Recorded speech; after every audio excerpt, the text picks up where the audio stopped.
1852년에 세워져 꽤나 역사가 깊은 킹스크로스역.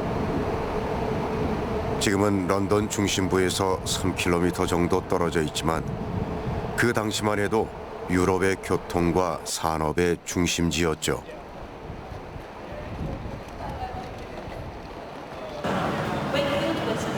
하지만 100년쯤 지났을 때는 제조업과 물류업의 쇠퇴로 이 주변 땅은 거의 버려진 상태였습니다. In the 19th century, this was the centre of importing food into London. You have two major railway stations that served the north and east of England, and they brought also the potatoes and the fish and the other commodities that London needed to live. 19세기 이곳 킹스크로스역 주변은 런던 시민들의 생필품을 보관하던 대규모 창고지대였습니다. 하지만 1950년대 철도 산업이 쇠퇴하면서 뒷전으로 밀려났고 1996년 비로소 런던의 대표적 빈민촌이었던 킹스크로스 지역에 대한 재생 사업이 본격 시작되었는데요. 유럽 최대 규모로 알려진 이 사업은 6년간 7천여 명이 350차례가 넘는 회의를 거친 끝에 비로소 시행됐습니다. 100개가 넘는 합의 사항 중 가장 흥미로운 부분은 바로 킹스크로스 지역에 있는 산업유산에 대한 재생입니다. 이 건물 역시 산업혁명 당시 곡물창고로 쓰이던 곳이었는데요. 지금은 영국 최고의 예술대학인 런던 예술대학의 센트럴 세인트 마틴 캠퍼스와 사무실 공간으로 쓰고 있습니다. 그것도 곡물창고로 쓰이던 시절의 흔적을 그대로 간직한 채 말이죠. We have the structural strength within them that allows them to be adapted to new uses, for use by offices, for use for education, in some cases use for residential. Those uses can fit very well within some of these old buildings. With a modern building, with a new building, it's more likely the building is designed very specifically for one use. And so it's much harder to adapt it in the future if you want to change. The old building is much more flexible and therefore will have a longer life. 산업혁명 당시 전 세계 석탄의 3분의 2를 생산하며 세계의 공장이라 불리던 영국. 그 시절에 지어진 이 두 개의 석탄 하역 창고 역시 2016년부터 상업시설로 바꾸는 재생 사업이 진행 중입니다. 그런가 하면 흔히 보는 공장이나 창고가 아닌 이런 대형 가스 저장고를 아파트로 꾸미는 곳도 있는데요.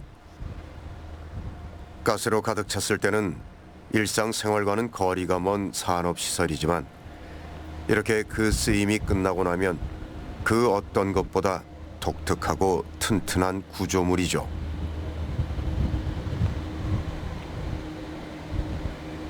People will want to come here because it has character, because it has individuality, because it has some charm. If you only build modern buildings, then people will get bored and tired of those buildings very quickly. Oh yes, we've seen those buildings, now we go to the next set of new buildings. But if you have the mixture of the past and the future together, then people will continue to go there because the sense of permanence, the sense of continuity is in that place. And that's what we're trying to achieve. We're trying to link the past with the future. 이렇게 킹스크로스 재생 사업의 성공 뒤에는 낡고 오래된 공장이라는 숨겨진 자산이 있었는데요. 우리보다 먼저 산업화의 길을 걸었고 그 내리막을 경험하기도 한 영국은 산업유산을 적극적으로 재활용하는 중입니다. 산업화를 이룬 도시에서 창고는 기본입니다. 그러니까 창고라는 건 물건을 만들어서 적재하는 곳이기 때문에 어느 도시든 창고는 수십 개가 아니라 수천 개, 수만 개를 가지고 있습니다. 어느 도시든 간에 우리도 마찬가지입니다. 왜냐하면 우리나라도 그 어느 도시들 가는 우리가 기본적으로 제조업 도시들이 많기 때문에 물품을 만들어 쌓아둔 창고들이 굉장히 많이 있습니다. 근데 우리는 이것을 유산이라고 생각을 안 하는 거죠, 지금. 산업의 역사가 100년이 채 되지 않는 우리나라.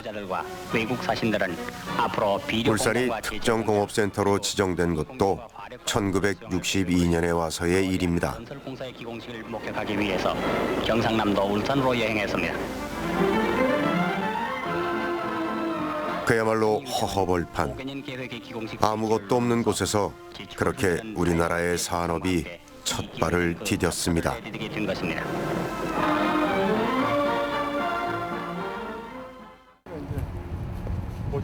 그리고 불과 반세기 만에 대한민국의 경제를 이끄는 산업도시로 자리매김하게 된 울산.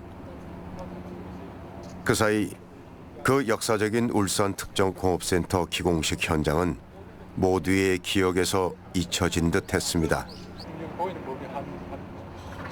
지역의 한 기업이 이 하나의 기념비로 남겨놓기 전까지는 말이죠.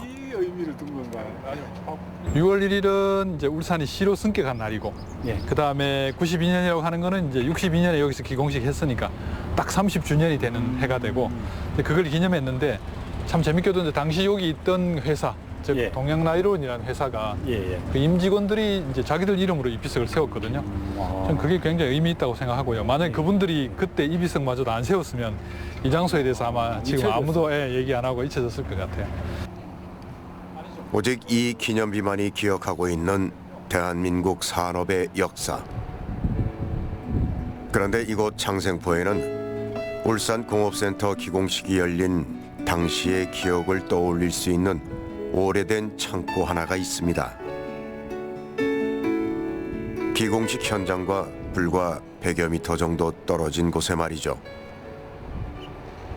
지금 그 제 뒤로 보이는 그 공장이 있는데요. 아래쪽에 꽃이 피어 있는 그 위쪽이 되겠습니다. 이 장소가 가진 의미는 지금의 대한민국, 우리나라가 경제개발 5개년 계획이라는 걸 실시하면서 그 역사적인 첫 고동을 울린 발파를 한 그 위치가 되고요. 1973년에 지어진 이 6층 건물은 원래 수산물 냉동 창고였습니다.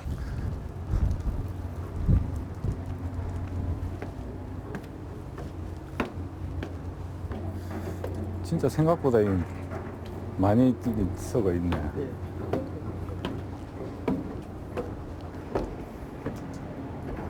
하지만 15년 전에 이미 그 기능을 잃은 채 위층 일부만 사무실로 쓰이던 형편입니다. 과거 그 시대가 우리가 이제 동해안에 오징어가 많이 잡히고 원양업이 되게 이제 화랑을 누릴 시절이었기 때문에 수산물 가공 산업은 꽤나 괜찮은 산업이었고 또 어항이 있는 곳이면 늘에 이렇게 만들어져 있었던 곳이기도 합니다. 장생포가 원양어업의 근거지였던 시절에는 이 큰 건물의 4층까지가 모두 가공 공장과 냉동 창고였지만 어업이 저물면서는 오히려 애물단지처럼 보이던 곳. 하지만 이 건물의 진짜 가치는 우리나라 산업의 역사와 장생포의 과거를 기억하는 데 있습니다. 우리나라 공업 입국의 어떤 그 시원이었기 때문에 그런 어떤 부분들을 기록으로 남길 필요가 있다라는 데 착안을 했고요. 그래서 가장 가까이에서 저희가 매입할 수 있었던 건물이 세 창이었습니다. 그래서 이제 이 건물이 워낙 규모가 크다 보니까 단순히 기념관만으로는 이 공간들을 다 채워내기가 어려워서 예술 창작소와 결합해서 두 가지의 콘텐츠를 복합적으로 만든 건축물이라고 보시면 될 것 같습니다.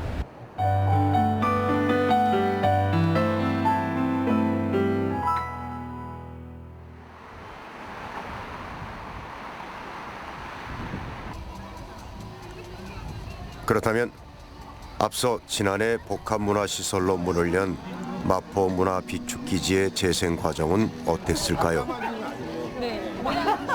이때는 마침 문화마당에서 한 달에 한 번 모두의 시장이 열리던 날. 지금 나온 게 저희 아내랑 같이 하는데 이런 패브릭이거든요. 네, 이 패브릭이 그냥 패브릭이 아니고 그 공장 같은 데서 요만큼 막 이만큼 남은 천들 있잖아요. 그런 거 다 버려져요. 그럼 그걸 싹 긁어 모아와요. 그래서 그걸 버려지지 않고 다시 사용할 수 있도록 이렇게 가방도 만들고 물병 이런 것도 만들고 하는 작업을 하고 있어요. 시민들이 직접 만들고 놀고 공유할 수 있는 공공시장의 성격을 지닌 말하자면 자원의 순환을 생각하는 그런 장터인데요. 자전거 샵에 가져가도 잘 이렇게 해결이 안 됐던 것들 이런 것들에 대해서 이렇게 물어보고 가시는데 고장난 자전거를 이제 가져오면 제가 이제 정비를 간단하게 해드리기도 하고 뭐 그런 것들에 대해서 좀 이렇게 더 밀접하게 소통할 수 있는 좀 그런 자리인 것 같아서 네, 그런 의미로 나왔습니다.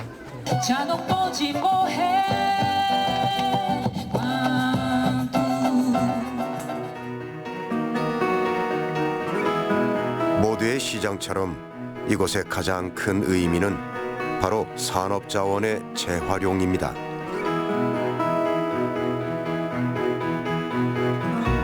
사실 이곳은 한일 월드컵을 앞둔 2000년 말 위험시설이라는 이유로 폐쇄됐는데요.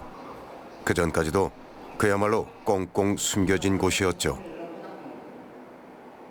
그때 당시 이곳은 그 앞에 저기 마포구청 성산대교를 따라가는 그 메인 도로가 있었습니다만 그 도로가 그 2차선 도로였었고 거기서부터 이 기지까지 진입로에는 그 차량 통제가 전혀 안 된 아주 외딴 그 산속이라고 보시면 되겠습니다.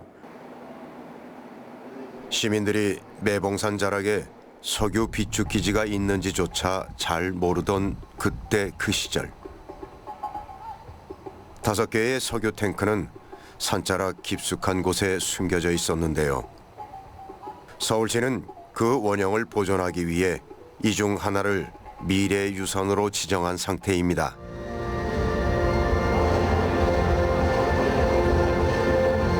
그렇지만 나머지 4개의 탱크는 석유가 아닌 문화라는 이름으로 당당히 그 모습을 드러냈습니다.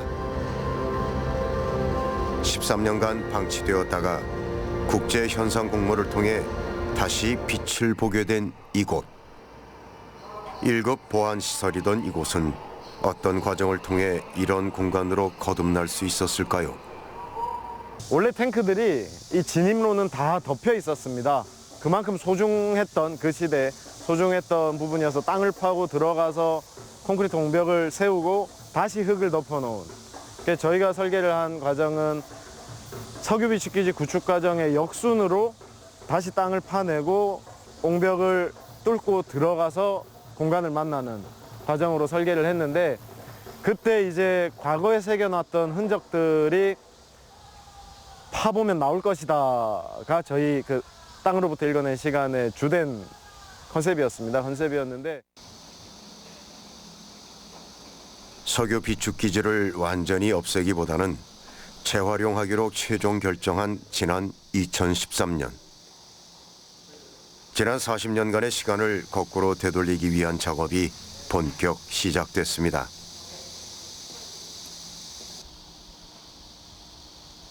오랜 시간 땅속에 묻혀 있었던 이 부분을 모두 파낸 다음 비로소 원래의 콘크리트 옹벽을 마침내 세상 밖으로 꺼집어냈습니다. 땅으로부터 읽어낸 시간은 이렇게 건물이 가진 일종의 나이테 같은 흔적을 찾아내는 일이었습니다. 마치 땅속에 숨겨놓은 보물을 캐듯이 말이죠.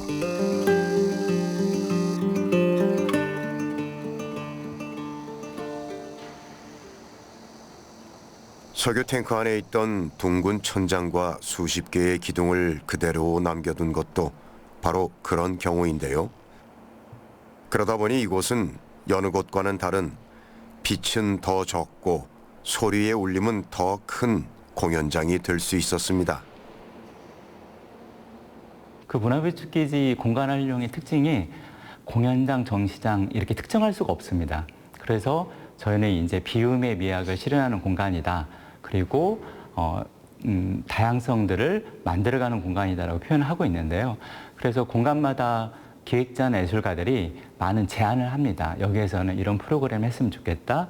제안을 하는 것들을 좀 구현하는 방식으로 많이 운영을 하고 있습니다. 그렇다고 해서 모든 탱크들이 비움을 위한 공간만은 아닙니다. 6번 탱크의 경우에는 처음부터 사람들과의 소통을 위한 커뮤니티 센터로 만든 곳이자 기존에 없던 일종의 신축 건물이죠.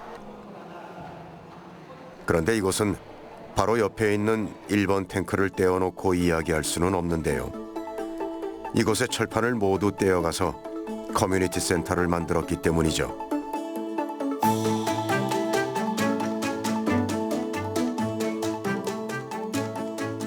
너무나도 있는 그대로의 모습을 보존하고 그대로 유지를 해야 된다가 도시재생이 아니라는 생각을 하고 있고요.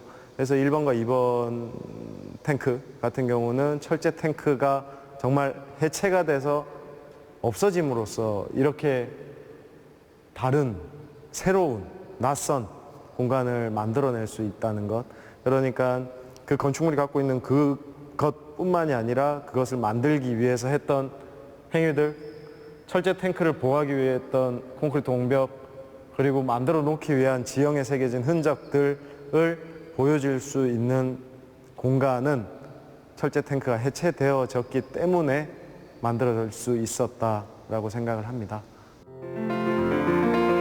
하나의 공간이 해체됨으로써 새로운 공간이 창조될 수 있다는 걸 가장 잘 보여준 곳은 바로 여기입니다. 이곳은 콘크리트 옹벽을 일부 남겼을 뿐인데 마치 고대 신전처럼 기대 이상입니다.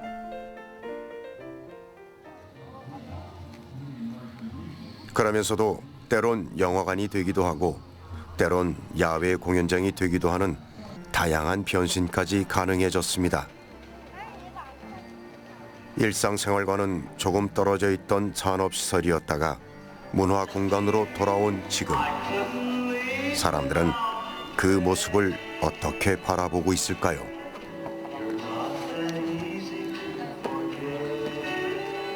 이게 어떻게 상영이 될지 조금 궁금하기도 하고, 그리고 주변에 이렇게 사람이 둘러싸여 있어서 분위기도 좋은 것 같아요. 석유를 비워내고 이제 다시 문화를 채워가고 있는 이곳.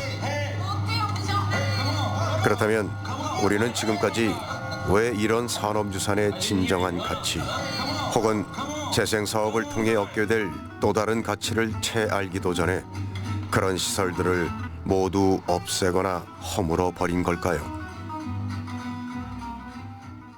그러니까 가장 컸던 건 시간이었죠. 그러니까 모두가 거기에 대해서 관심을 갖고 시간을 갖다 가졌을 때 조금 더 좋아지는 재생사업이 진행되고, 왜냐하면 저희 시골에 그 허름한 폐가를 갖다 리모델링을 한다고 하더라도 그 옆에 새로운 건물 짓는 것보다 훨씬 더 많은 노력과 시간이 들어갑니다. 그런 부분에 대한 인식이 필요한 건데 그런 인식들이 아직까지는 좀 보편적으로 확보가 되어 있지 않는 것 같아요.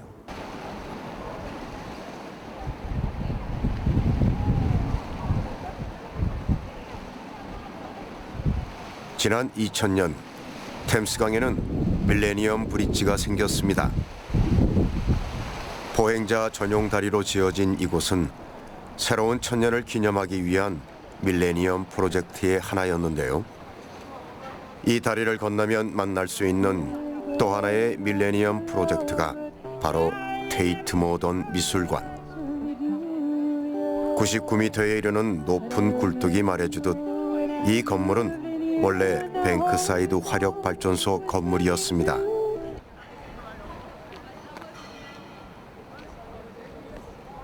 We didn't want to build something new, we wanted to remake something, and it was a power station. It generated power, and now it's generating a different sort of power, which is culture and museums and history.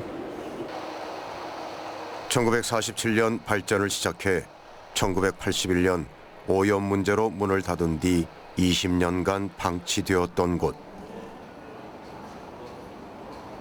원래는 건물을 철거하기로 했지만 보존하자는 목소리 또한 높았습니다. 그러던 중 국제 현대 미술을 주도하는 테이트 그룹의 제안으로 지난 2000년 미술관으로 문을 연 곳이죠.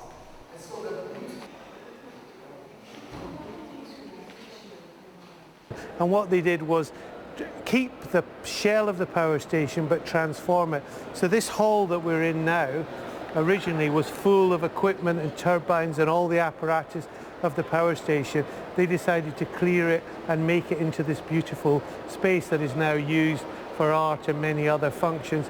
They also took the roof off, extended it, built the gallery spaces into the building. So they were the right architects at the right time for the right project, because some people would have knocked it down, some people would have made it futuristic. They combined the future and the past together.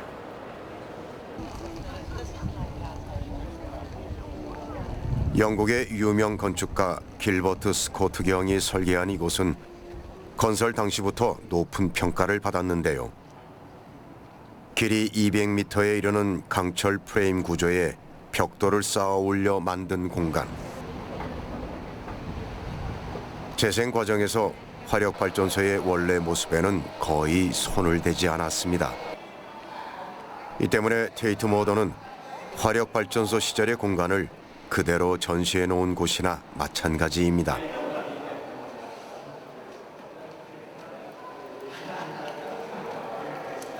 그중 가장 대표적인 곳은 화력발전소의 심장이라 할 수 있는 터빈홀인데요.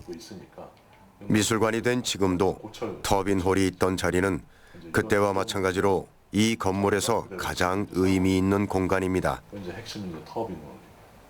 이제 이게 이렇게 바뀐 거. 근데 이제 가장 높이 평가하는 건 내부의 터빈홀을 바꾼 겁니다. 그러니까 내부에 들어가시면 바로 터빈홀이 있던 곳이 터빈을 다 드러내고 여기에 공간을 만들지 않고 비워뒀죠. 대략 면적으로 보면 안에 터빈홀이 전체 건물 연면적의 화력발전소 연면적 한 60%를 차지합니다. 그 공간을 그냥 비워두고 일종의 공공공간, 퍼블릭 스페이스로 비워둬서 다목적 홀로 지금 사용을 한단 말이죠. 이것은 건축가의 강력한 의지, 그다음에 건축가가 건축주를 설득하는 작업들이 없었으면 현실적으로 불가능한 일이기 때문에 저는 그 부분을 가장 높이 평가합니다.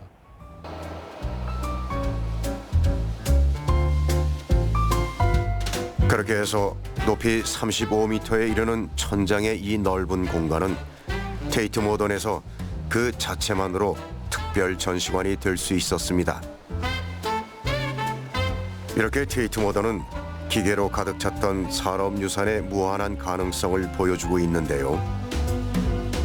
테이트 모던은 재생 이후 맞은편에 있는 세인트 폴 대성당을 바라볼 수 있는 가장 전망 좋은 자리가 되는 뜻밖의 행운까지 얻었습니다. 이곳은 화력발전소 시절에는 산업의 상징이었고 테이트 모던이 된 지금은 전 세계 사람들이 찾아오는 산업이 남긴 가장 위대한 유산입니다. 유럽에는 이제 버려진 산업용 건물이 많고 그 건물 자체가 굉장히 아름답다. 따라서 유럽은 산업유산을 재활용하는 거에 익숙할 수밖에 없다. 근데 우리는 그런 게 없다. 이제 이런 이야기들을 하시는데 저는 그거에 동의하지 않습니다. 왜냐하면 산업유산을 재활용한다는 것은 그 건물, 산업용 건물 자체가 아름답냐, 뭐 멋지냐, 크냐, 작냐 이것이 아니라 우리가 그것을 어떻게 새로운 기능과 새로운 가치를 부여할 것인가의 문제입니다. 산업의 몰락은 전 세계 대부분의 산업 도시가 한 번은 겪게 되는 하나의 숙명 같은 일이죠. 그리고 그렇게 해서 버려진 산업 공간에 새로운 활기를 불어넣는 재생 사업 또한 이제는 자연스러운 흐름입니다.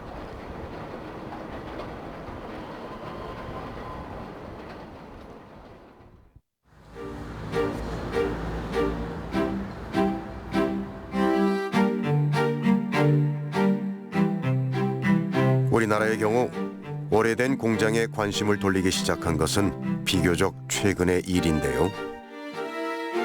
지난해 부산 지역 최대 규모의 이곳 문화복합시설이 문을 열면서 이에 대한 관심을 다시 한번 불러일으켰죠.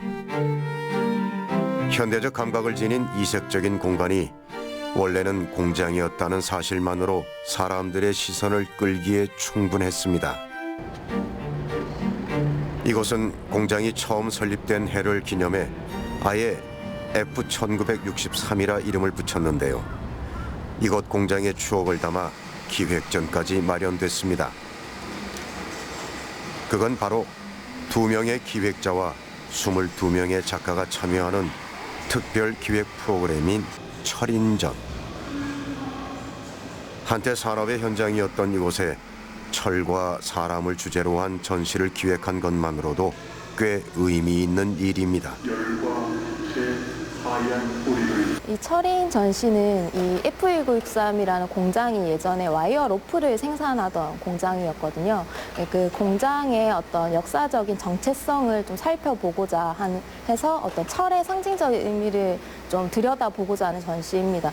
전시 공간이라는 데 매력은 이 공간이 어떤 역사를 가지고 있다는 것 자체가 되게 의미가 있고 매력이 있는데 이 공간에서 실제로 뭔가 생산했던 어떤 물질이나 거기에서 움직였던 인간의 노동이나 그런 것들을 상상할 수 있다는 점에서 굉장히 많은 매력을 느꼈습니다.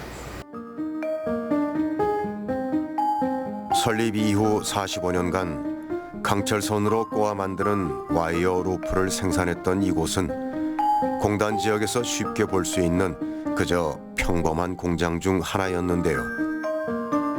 그렇다면 이곳은 어떻게 해서 이런 전시 공간으로 재탄생할 수 있었던 걸까요?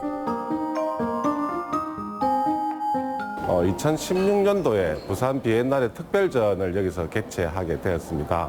그래서 많은 좀 호응이 좋았고 해서 2017년도에 문화체육관광부로부터 폐산업시설 문화재생사업에 선정이 되어서 그 해에 부산시와 고려대강이 협력을 해서 이런 복합문화공간으로 탄생되게 되었습니다. 공장이 아닌 문화공간으로 거듭난 F1963의 또 하나의 명소는 바로 이 커피 전문점인데요. 그 규모도 규모지만 과거 여기서 생산하던 와이어 로프를 활용한 이색적인 공간 장식 때문에 더 인기입니다.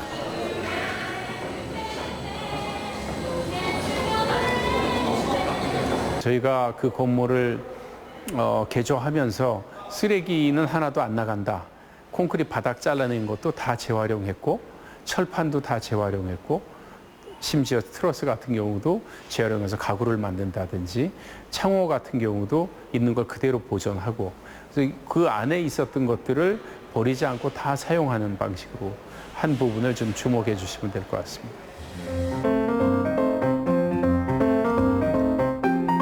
그래서 어찌 보면 이곳 F1963은 원래부터 존재하던 공간의 재배치인 셈입니다. 동시에 산업유산 재생 사업은 공간 안에 있는 모든 물건을 쓰레기가 아닌 또 하나의 자원으로 만드는 일이죠. 우리나라는 특히 옛날 건물들이 많지 않고요. 유럽이나 일본, 중국에 비해서나 동남아시아에 비해서도 정말 그 좀 유산이 없는 편이죠. 오래된 건물들이 특히 건축물들이 없는데 그런 건물들을 통해서라도 우리가 옛 모습을 좀 볼 수가 있고 역사성을 느낄 수가 있는 거죠. 시간성과 역사성을 이게 몇 년도에 쓰던 건물이구나, 어떤 목적으로 썼구나 하는 그런 걸 볼 수 있는 거고 재활용 차원에서도 뭐 보존하는 게 상당히 의미가 있는 거고요. 기업 스스로 낡은 공장을 재생하거나 기업의 역사를 지키려는 경우는 우리보다 일본이 먼저입니다. 이곳은 1987년 일본의 한 맥주 회사가 직접 문을 연 일본 유일의 맥주 박물관인데요. 이들은 1876년 독일 베를린에서 배운 맥주 제조술을 바탕으로 일본 최초로 맥주를 만든 기업이고 박물관은 그런 맥주의 역사를 알리기 위해 만든 곳이죠. 그런데 눈길을 끄는 건 이 맥주 박물관이 1890년 당시 설탕 공장으로 지은 영국식 건물이라는 점입니다. 또 박물관이 되기 전인 1965년에는 정맥 공장, 그 이후에는 자료관으로 쓰이던 곳이죠. 이 때문에 이곳은 건물 그 자체만으로도 150년 가까운 일본 맥주의 역사에서 지워버릴 수 없는 장소입니다. その薩摩藩というのは明治維新の時に、その殿様島津斉彬が、海外から初めて日本に西洋式の工場を持ってきた、そういう人物だったので、殿が、目指した、日本の近代化っていうのを家臣たちもぜひこの北海道の地で、やっていこうと、そういったような考えが当然あったと思います。 1980년대 이곳에 있던 맥주 공장이 교외로 이전되는 바람에 시내 중심가에 빈 공장 건물만 남았던 적도 있는데요. 그때 있던 6개의 공장 건물은 1993년 영화관과 상점가가 있는 복합 쇼핑 공간으로 완전히 탈바꿈을 했습니다. 거대한 굴뚝과 붉은색 벽돌의 공장 건물을 허무는 대신 더 오래 지속될 수 있는 재생의 길을 선택했던 거죠. 普通は全て更地にしてしまって単なる普通の住宅を建てるっていうのは、一般的な例なんですけども、それ以前にでもですね、古い建物をうまく使って、新しい施設にリニューアルをしていくっていう例が日本でも少しずつ見られていたんですね。でここの会社の方は多分これだけの、北海道の歴史に関わってきた工場っていうのをぜひ残したいという思いが多分あったんだろうと。 이곳을 이렇게 현대식 건물로 재생했다고 해서 원래의 흔적이 모두 사라진 건 아닙니다. 그중 하나가 1907년에 지어진 맥주 저장고 건물 안에 있는 이곳 양조장. 일본 최초의 맥주 공장의 이름을 그대로 따 10년 전부터 그 맛을 재현하고 있는데요. 이렇게 이곳 건물과 맥주는 세대를 뛰어넘어 그대로의 모습입니다.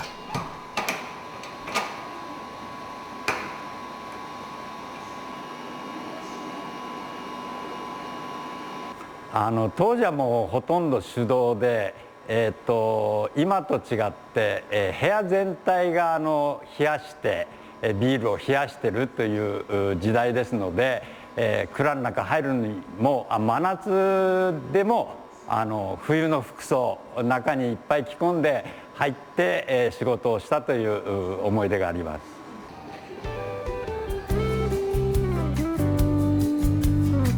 40여 년이 흐르는 동안 맥주 저장고였던 이곳은 이제 맥주를 맛볼 수 있는 곳으로 변했는데요.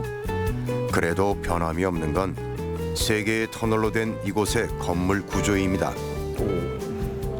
これノンアルバッチリはいどうも乾杯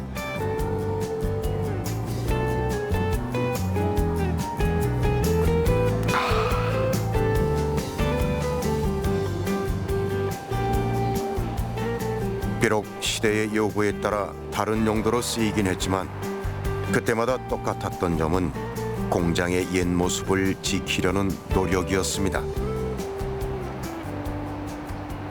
やっぱりせっかく先人たちが作ってくれた、貴重な財産ですから、すでにあるものを使わない手はないなと。やっぱりその時の重みっていうんですかね、刻んできたものがこの建物の中に、定着してますので、これは全く新しい建物を建てるのとはもう想像もつかないぐらい素敵な空間になるはずなんですよ。 붉은색 북극성으로 상징되는 이곳. 이 별은 처음에는 개척을 상징했지만 지금은 산업유산이 가야 할 길을 밝혀주는 하나의 좌표가 되고 있습니다.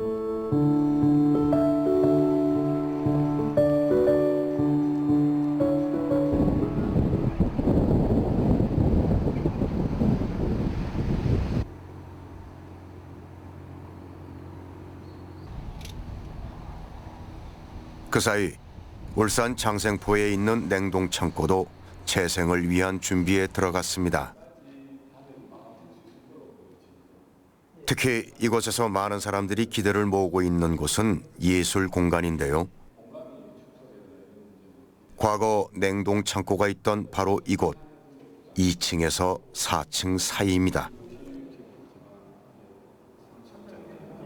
예술의 창작의 공간이기도 하지만 소비의 공간이기도 하고 유통의 공간이 될 수 있다는 점입니다.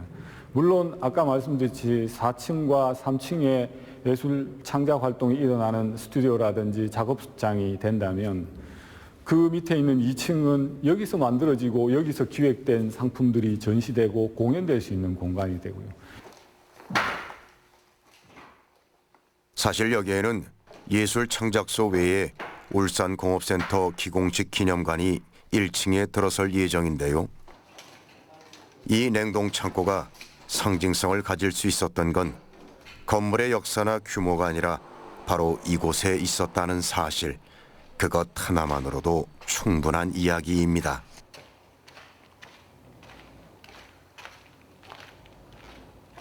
이제 산업관광이라는 게 그 산업시설로 들어가서 문제를 해결해야 했기 때문에 업체들과의 어떤 문제가 보안, 디자인에 대한 어떤 보안 여러 가지 문제가 충돌했지만 저희는 이제 관조자의 입장으로 그들의 시설을 높은 곳에서 조망하면서 즐길 수 있는 산업관광의 측면으로 접근하는 것도 이 세창냉동이 갖고 있는 매력이고, 정유공장의 밤에 빛나는 울산의 불빛은 사실은 어떤 관광 상품보다 매력이 있다고 본다면 그걸 즐길 수 있는 공간이 따로 이 돈을 들여서 만든 공간이 아닌 이 세창 공간 안에서 이루어질 수 있다. 그런 매력이 또 존재한다고 볼 수 있습니다. 경제가 눈부신 발전을 거듭할 때는 오히려 잘 보이지 않는 곳이 있습니다. 그런 면에서 낡은 공장은 산업의 불빛이 희미해질 즈음 오히려 더 빛을 발하게 되는 곳이죠. 그게 바로 울산이 산업유산 재생에 관심을 두는 이유입니다. 건물이 만들어졌을 때 이것이 뭐 몇백 년을 갈 거라고 우리 예측하는 사람은 없습니다. 그러면 일정 시간이 닿았을 때 이것을 헐고 새로 짓고 하는 계속 반복된 활동을 해야 되는가? 그게 아니라는 거죠. 그러니까 지속 가능하다는 것은 한 번 지어진 건물을 가능한 오랫동안 쓴다라는 개념이기 때문에 그 지속 가능성의 측면에서 산업유산 재활용이라고 하는 것을 매우 중요하게 여겼다, 이렇게 보시면 될 것 같습니다.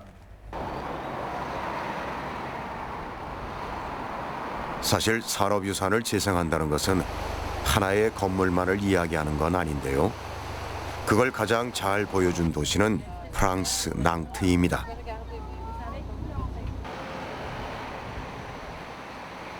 이곳은 섬과 바다가 맞물린 지리적 특성 때문에 한때 프랑스 전체 선박 생산량의 절반을 차지할 정도로 조선업이 발달했던 도시죠. 하지만 1987년 디비종 노르망디 조선소가 마지막으로 문을 닫으면서 조선소 공장은 낭트섬의 흉물이 되고 말았습니다. 또 7,000명의 노동자들은 하루아침에 일자리를 잃었습니다. 한때 도시의 자부심이었던 조선업의 쇠락은 분노를 넘어 도시 전체를 절망에 빠뜨렸던 거죠. Ça a été très très dur, très triste, parce que la construction navale à Nantes a perduré pendant au moins 2000 ans, parce que voilà, et c'était le dernier chantier qui fermait à Nantes. Et on était fiers de tous les bateaux qu'on construisait, et surtout il y avait pas mal de gens qui se sont retrouvés en dehors du travail, au chômage, et ça a été terrible pour beaucoup. Il y avait même eu des suicides qui se sont faits parce qu'ils étaient rejetés. 그렇게 절망에 빠진 도시를 구하기 위해 낭트가 선택한 방법이 바로 산업유산 도시재생. 오래전부터 무역항으로 이름을 날렸던 낭트는 가장 먼저 오래된 공장에 주목하기 시작했는데요. 마치 동화 속에 나오는 성처럼 보이는 이 비스킷 공장도 그중 하나죠. 이곳 지금의 이름은 국립예술센터 르리우 유니크. 1800년대의 과제 공장이라는 믿기지 않는 놀라운 변신. 여기에는 도시를 살리겠다는 낭트의 절박함이 있었습니다.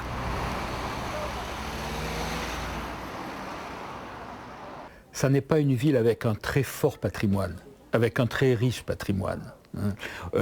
Si vous prenez une ville comme Bordeaux, par exemple, vous avez un patrimoine architectural très fort. Nantes, c'était pas le cas. Et puis, on parle de la fin des chantiers navals, mais auparavant, il y a eu les bombardements de la ville en 1943 qui ont détruit une grande partie de la ville, qui a été mal reconstruite. Donc on ne pouvait pas créer l'attractivité de la ville uniquement sur son patrimoine. 1990년대까지 폐공장 일대에서 예술축제 레자 루이메를 6년간 이끌었던 장 블레즈. 그는 도시의 몰락으로 엄청난 마음의 상처를 입은 사람들을 위로하는 게 먼저라고 생각하는 사람 중 하나였죠. 또 그즈음 시장에 당선된 사람이 바로 장 마크 에로입니다. 이후 총리와 외무부 장관까지 거친 그는 누가 뭐래도 낭트 도시재생의 1등 공신입니다. Et quand je suis arrivé à la mairie, 1989, Nantes connaissait une crise économique avec la fermeture des chantiers navals. C'était la fin d'une histoire industrielle, celle des chantiers navals qui avait toujours été liée avec l'histoire de Nantes depuis plusieurs siècles. Donc c'était un traumatisme. Et donc en même temps, plutôt que de se décourager, plutôt que de désespérer, on s'est dit on va redresser la barre, on va remonter la pente, on va retrouver une énergie dans nous, dans nos forces. 낭트의 도시 재생에는 다른 도시에서는 찾아볼 수 없는 이런 기발한 상상력이 녹아 있는데요. 여기에 가장 크게 영향을 준 사람은 바로 이곳 낭트 출신의 19세기 공상과학 소설가이자 80일간의 세계 일주의 작가인 쥐일 베른입니다. 그리고 2007년 낭트 프로젝트의 한 획을 긋는 획기적인 일이 벌어졌습니다. 그건 바로 쥐일 베른의 작품 속 상상력을 바탕으로 만든 이곳 기계동물 테마파크의 개관입니다. 비행기나 잠수함, 우주선이 만들어지기도 전에 하늘을 날고 우주와 해저를 모험하는 글을 썼던 쥐일 베른. 그의 작품 해저 이말리를 생각나게 하는 이 회전목마는 지역의 대표 산업이었던 기계를 결합해 만든 놀이기구죠. Alors, spécialement pour le carrousel des mondes marins, ce qui nous intéressait, c'était le thème de la mer, parce qu'on est dans la ville de Jules Verne, que c'est un port. Jules Verne a passé son adolescence dans la maison qui est là-bas en face, et que les thèmes de la mer, ils sont à partager dans toutes les cultures. C'est le thème c'est les marins, c'est les monstres marins, c'est les pirates. Il y a un imaginaire incroyable autour de la mer.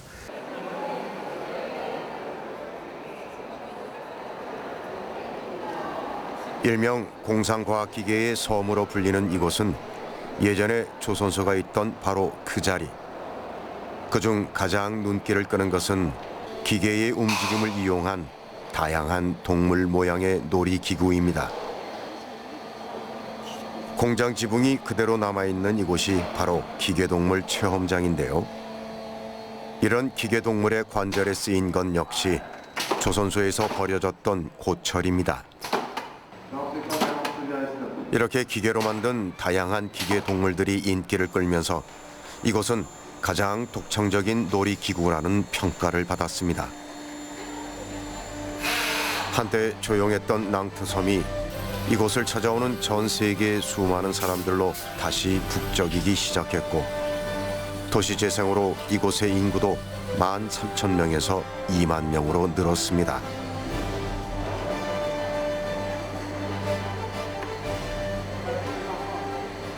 C'est une expérience incroyable.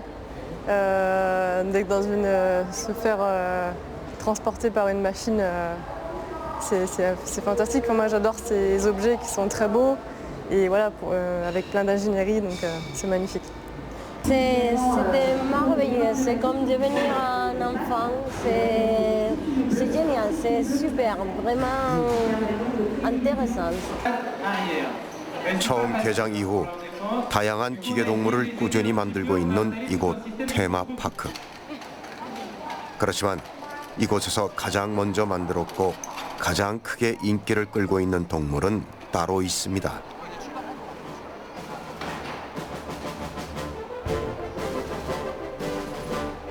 높이 12m, 무게 48톤에 50명이 탈 수 있고 심지어 3km까지 이동할 수 있는 놀이기구.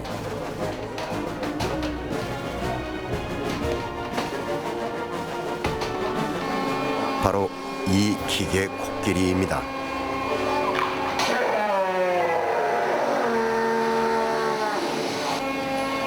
인간이 만들 수 있는 가장 큰 구조물인 선박을 만들던 이곳. 선박이 떠난 그 자리에 지금은 육지에서 가장 큰 동물인 코끼리가 있는 셈입니다.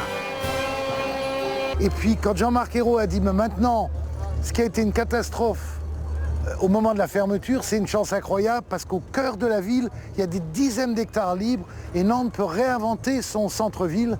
Et donc il faut qu'on réfléchisse au nouveau centre de la ville. Et à ce moment-là, on a été le voir, on a dit nous on a un projet parce qu'il faut donner une âme à ce territoire, c'est le projet des machines et il va commencer par un grand éléphant. Voilà. 사실 기계 코끼리를 만들기까지의 과정은 결코 쉽지 않았습니다. 그럴듯한 기계 동물이 아니라 실제 걸을 수 있는 동물을 만들기 위해 컴퓨터 공학자의 도움까지 받았는데요. 이 모든 자연스러운 동작은 그런 숨겨진 노력이 만들어낸 결과입니다. 더구나 기계동물 테마파크는 조선업의 몰락으로 슬퍼했던 낭트 시민들에게 과학과 예술의 결합이라는 또 다른 산업의 가능성까지 보여주고 있습니다.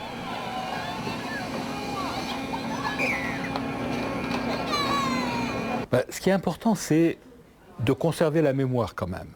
C'est de se tourner vers le futur, d'être très contemporain et en même temps de conserver la mémoire. Bon, et je pense que les villes qui ont subi ces traumatismes-là, qui ont subi la perte de leur industrie, doivent toujours penser à la transformation plutôt qu'à la table rase. 이제 낭뜨에서 조선업은 지난 시대의 유물입니다. 하지만 30년 전 막을 내린 조선업이 없었다면, 이런 공장이 없었다면 이 기계동물 테마파크는 불가능했을 도시 재생이죠. 이렇게 낭트는 낡고 오래된 것이 때론 더 창의적일 수 있다는 것을, 과거를 기억하는 것이 더 멀리 갈 수 있는 길이라는 것을 보여주고 있습니다. 재생은 개발의 반대편에 서 있는 개념이 아닙니다. 그러니까 자꾸 우리가 이제 개발이 아니고 재생이다 이렇게 얘기를 하는데 이 개념은 잘못된 겁니다. 그러니까 재생은 개발의 한 부분입니다. 개발의 한 부분인데 뭐가 다르냐면 합리적 개발이라는 거죠. 그러니까 합리적으로 도시를 개발하는 방식이 재생이에요.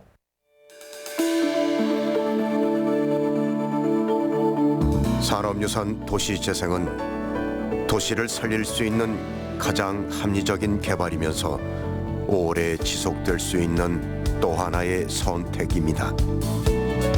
또 낡은 것을 통해 혁신하고 과거의 공간에서 미래의 시간을 만나는 방법이기도 하죠. 이것이 바로 우리가 산업이 남긴 오래된 유산인 낡은 공장에 주목해야 하는 이유입니다.